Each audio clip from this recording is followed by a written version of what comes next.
দেশপ্রেমিক আর আর কেউ এই দেশে দেশপ্রেমিক, অথচ তাদের ইতিহাস তারা এই দেশের স্বাধীনতা যুদ্ধের বিরোধিতা করেছে।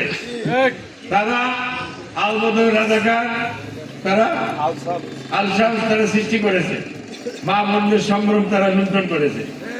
আজকে তারা ভুল পাল্টিয়ে আমার আপনার কাছে তারা আমাদের ঘরে ঘরে তারা ঘুরতেছে ইসলামের দাওয়াত দিয়ে।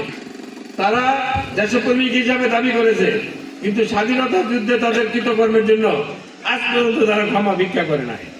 তো তাদের এই দেশে আওয়ামী লীগ যেরকম এই কারণে তাদের রাজনৈতিক অধিকার তাদের ছিনিয়ে নিয়ে তাদেরকে ব্যান করার পর্যায়ে গেছে, আজকে তারা সেখান থেকে ফিরে এসে তারা এখন দাবি করতেছে তারা দেশপ্রেমিক দল। তারা দেশপ্রেমিক দাবি করতে হলে তাদের আগে নিজেদেরকে ক্ষমা চাইতে হবে।